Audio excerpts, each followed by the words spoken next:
Hello friends, the guide by Sanjeev sir की class में आप सभी का स्वागत है। आज हम लोग फिजिक्स के 10 क्वेश्चन को बनाने जा रहे हैं जो बहुत ही महत्वपूर्ण है। चलिए देखते हैं कि वो कौन से क्वेश्चन हैं। तो आप देखें, क्वेश्चन आएगी और उसके ठीक नीचे ऑप्शन होंगे। आपको यदि आंसर आ रही हो तो उसका आंसर आप कमेंट बॉक्स में ज़रूर लिखें ताकि मुझे पता चल पाए कि आप लोगों ने भी अच्छा अटेम्प्ट कर पाया है। तो पहला क्वेश्चन क्या है। अदिश एक परमात्रा है जिसमें परिमाण होता है लेकिन क्या नहीं होती। इकाई, द्रव्यमान, दिशा या इनमें से कुछ भी नहीं होता। तो चलिए समझते हैं इसका आंसर क्या है। अदिश एक परमात्रा है जिसमें परिमाण होता है लेकिन दिशा नहीं होती है। तो ये तो अदिश राशि का सीधा सीधा डिफिनीशन ही दे दिया गया है। और इसी प्रकार ठीक क्या होता है, सदिश राशियाँ भी होते हैं। तो सदिश राशियाँ क्या होते हैं, इनमें देखें, सदिश राशियाँ में परिमाण के साथ साथ दिशा भी होते हैं। तो यहाँ एक बात ध्यान दीजिएगा, परिमाण के साथ साथ क्या होता है, दिशा भी होते हैं। तो जब परिमाण के साथ साथ दिशा भी हो तो उन्हें सदिश राशियाँ कहेंगे, और यदि दिशा न हो तब क्या कहेंगे, हम उन्हें अदिश राशियाँ कहेंगे। ठीक है दोस्तों। तो देखिए यहाँ पे कुछ भौतिक क्षेत्र में ऐसे कई सारी राशियाँ हैं जिन्हें अदिश राशियाँ के अंदर रखा गया है, और कुछ राशियाँ ऐसे हैं जिन्हें सदिश राशियों में रखा गया है।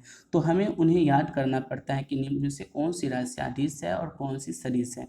ये प्रश्न कभी क्या एग्जाम में आती ही हैं, तो इन्हें आप जरूर याद कर लें। चलिए देखते हैं कि कौन कौन सी ऐसी राशियाँ हैं जो अदिश और कौन सी सदिश राशियाँ के अंदर आते हैं।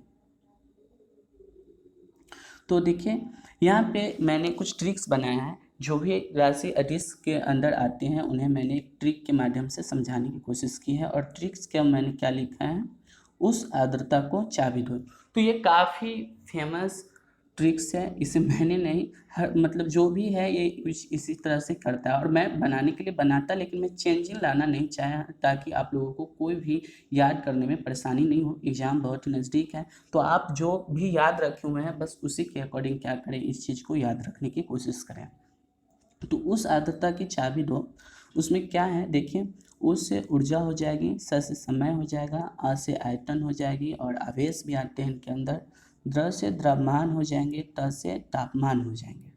ठीक इसी प्रकार को से कार्य को लिया गया है, चा से चाल हो गया, और वी से विद्युत धारा हो गया, और दो से दाब हो गया। ठीक है, तो इस तरीक़ा से क्या किया है, अदिश राशियों को यहाँ पे लिखा गया। आप इन्हें याद कर लें और ध्यान में रखें। चलिए, और इसी प्रकार सदिश राशियाँ के अंदर आने वाली जो राशियाँ हैं उन्हें भी मैंने ट्रिक्स के माध्यम से समझाने की कोशिश की है। चलिए इन्हें भी आप ध्यान में रखें और याद कर लें। तो विस्वत बल, देखिए सदिश राशि को याद करने के लिए क्या ट्रिक्स है, विस्वत बल। विस्वत बल यदि आप याद कर लेंगे तो इनमें विष से क्या हो जाते हैं, विस्थापन। ठीक है, और इसी प्रकार व से क्या होंगे, वेग। तो आप वेग याद रखें, और वेग के साथ कोई भी जो शब्द जुड़ गए हों उन सभी ही क्या हो जाएंगे, सदिश राशि के अंदर ही आएंगे। जैसे यहाँ पर देखिए संवेग दिया गया है, आवेग दिया गया है, रेखीय संवेग दिया गया है, कोणीय वेग दिया गया है, इन सभी में वेग जुटा हुआ है। तो वेग आप ध्यान में रखें, वेग क्या है, सदिश राशियाँ हैं, और ये इसी प्रकार सभी शब्द क्या होंगे, सदिश राशियाँ के अंदर ही आएंगे। ठीक है, और इसी तरह देखिए ट से क्या हो गया है, त्वरण को लिया गया है, और बल को एज इट इज रखा गया है क्योंकि बल एक शब्द ही है जिन्हें सदिश राशियाँ के अंदर रखा गया। और बल के साथ भी यदि कोई शब्द जुड़ा हुआ हो, जैसे बल, आघूर्ण, कोणीय बल, ये सभी क्या होंगे, सदिश राशियाँ कहलाएंगे। ठीक है, तो आपने अभी समझा सदिश राशि और अदिश राशि के अंदर आने वाली राशि। तो चलिए अब नेक्स्ट क्वेश्चन की ओर चलते हैं। तो दूसरा क्वेश्चन है, निम्नलिखित में से कौन सी एक वेक्टर मात्रा है। तो देखिए ये क्वेश्चन सिर्फ सेम आ गया जो पीछे आपने बनाया। तो यहाँ पे वेक्टर को सदिश राशि कहते हैं। आप यदि आंसर जानते हैं तो कमेंट बॉक्स में जरूर इसका आंसर लिखें। समय, तापमान, दूरी, वेग, इनमें से कौन सा एक वेक्टर मात्रा है।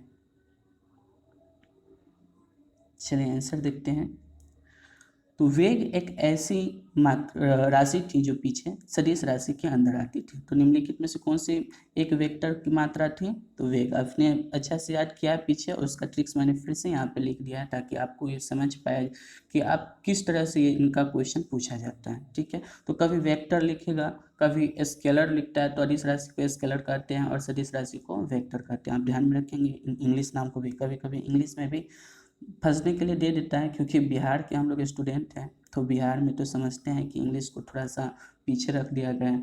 फिर भी इंग्लिश आप लोग पढ़ें ताकि अच्छा से नंबर को भी उठा पाएँ।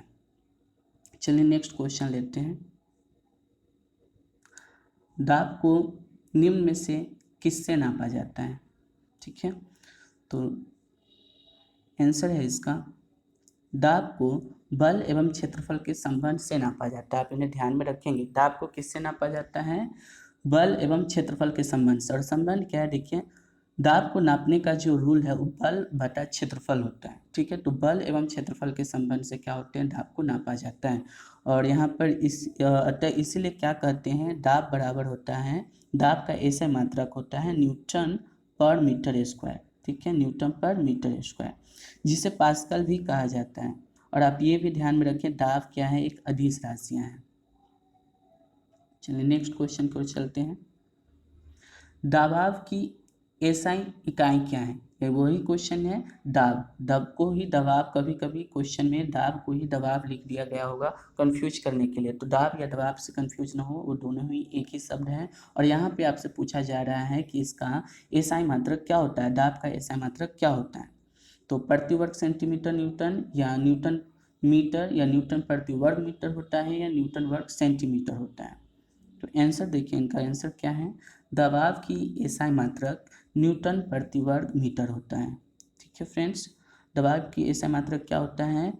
न्यूटन प्रति वर्ग मीटर होता है। ठीक है, आप इन्हें ध्यान में रखें। और जिन्हें मैं, आप इंग्लिश में भी इन्हें इसी तरह से याद रख सकते हैं, न्यूटन पर मीटर स्क्वायर या न्यूटन प्रति वर्ग मीटर। ध्यान में रखें, आप किसी भी तरह से याद रख लें। ठीक है, चलिए नेक्स्ट क्वेश्चन लेते हैं।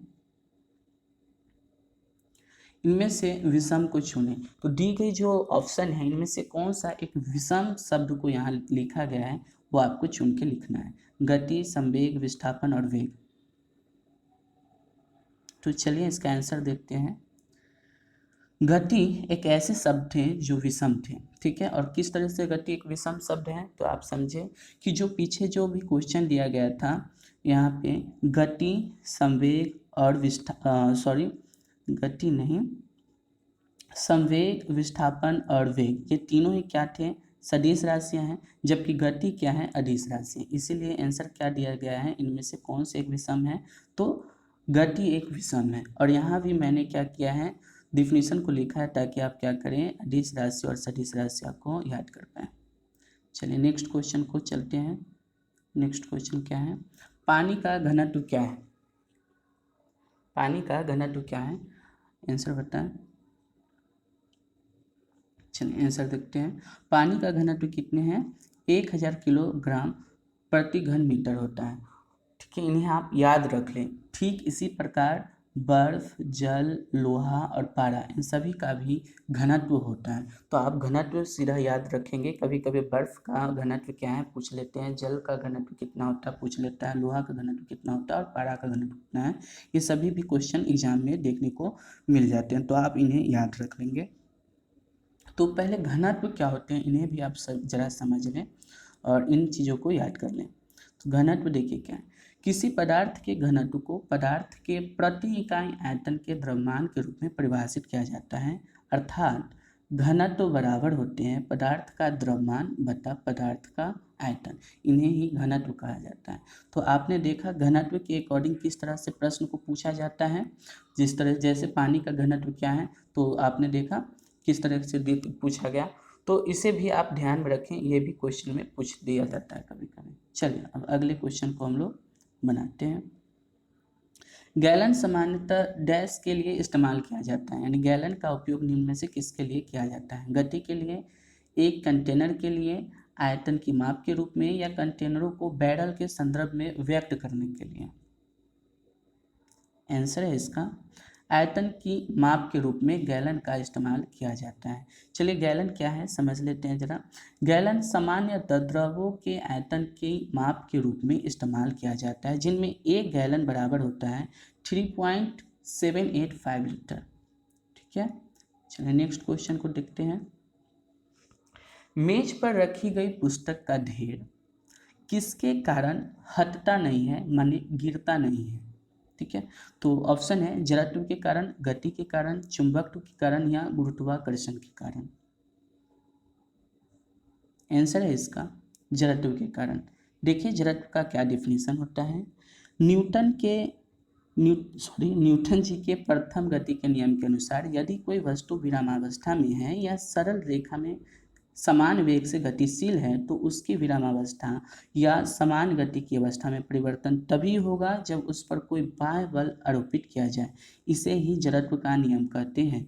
और इसी कारण से मेज पर रखी गई पुस्तक की ढेर हटती नहीं यानी गिरती नहीं है। चलिए नेक्स्ट क्वेश्चन को बनाते हैं। चलती लिफ्ट में व्यक्ति के वजन पर क्या असर होगा। चलती लिफ्ट में व्यक्ति के वजन पर क्या असर होगा। उनका वजन बढ़ जाएगा या घट जाएगा या भार नहीं बदलेगा या बढ़ या घट दोनों ही महसूस हो सकता है। तो चलिए इसका आंसर समझते हैं। चलती हुई लिफ्ट में व्यक्ति का वजन का जो असर होगा बढ़ या घट दोनों ही हो सकता है। चलिए समझते हैं ऐसा क्यों। तो प्रश्न में केवल चलती हुई लिफ्ट का उल्लेख किया गया। सबसे पहले आप इन बात को ध्यान में रखेंगे क्योंकि लिफ्ट जब ऊपर की ओर जा रही होगी, गति कर रही होगी, तो क्या होता है वहाँ पे वजन बढ़ते हुए महसूस होता है। और जब लिफ्ट नीचे की ओर जा रही हो तो उस समय क्या होता है, वजन घटते हुए महसूस होता है। तो यहाँ तो मेंशन ही नहीं किया गया है कि लिफ्ट ऊपर की ओर जा रही है या नीचे की ओर जा रही है। तो इसलिए सिर्फ चलती हुई लिफ्ट का क्या कहेंगे, बढ़ या घट दोनों ही वजन को महसूस किया जा सकता है। ठीक है फ्रेंड्स, चलिए नेक्स्ट क्वेश्चन को लेते हैं। किसी पिंड के उस गुणधर्म को क्या कहते हैं जिससे वह सीधी रेखा में विराम या एक समान गति की स्थिति में किसी भी परिवर्तन का प्रतिरोध करती है। ऑप्शन है गतिहीनता, जड़त्व, कुल भार या अक्रियता। चलिए आंसर है, देखते हैं हम लोग। तो किसी पिंड के उस गुणधर्म को हम लोग जड़त्व कहते हैं जिससे वह सीधी रेखा या में विराम या एक समान गति की स्थिति में किसी भी परिवर्तन का प्रतिरोध करते हैं। यहाँ पर उसका डिफिनीशन भी मैंने दिया है, आप इन्हें याद रखेंगे। जड़त्व के कारण ही पिंड अपना अवस्था परिवर्तन का विरोध करता है। स्थिर है तो स्थिर रहना चाहता है, यदि गतिमान है तो वह गतिमान में ही रहना चाहता है। और यह सिद्धांत न्यूटन जी ने दिया था। वस्तु का द्रव्यमान जितना अधिक होगा उसकी अवस्था में परिवर्तन के लिए उतना ही अधिक बल लगाना पड़ेगा। ठीक है, आप इन्हें ध्यान में रखेंगे। तो ये तो हो गए आज के 10 MCQ टाइप्स क्वेश्चंस। चलिए अब जो नेक्स्ट क्वेश्चन है इन्हें आप खुद बनाएंगे और कमेंट में इसका आंसर आप जरूर भेजें ताकि मुझे पता चल पाए कि आप लोगों ने भी बेहतर प्रयास कर पाए हैं। तो क्वेश्चन है आज का पहला, किसी पिंड का वेग समरूप कहा जाता है जब वेग का सिर्फ मान नियत रहे, वेग की सिर्फ दिशा नियत हो, वेग का मान और दिशा दोनों नियत रहे, या वेग का मान और दिशा दोनों परिवर्तनशील हो। चलिए, और जो नेक्स्ट क्वेश्चन आपको बनाना है वो है गतिमान वस्तु में होती है निम्न में से क्या, यानी स्थितिज ऊर्जा होती है या भूतापीय ऊर्जा होती है या जल विद्युत ऊर्जा होती है या गतिज ऊर्जा होती है। तो आप इन्हें बनाएं और इसका आंसर आप कमेंट बॉक्स में डालें।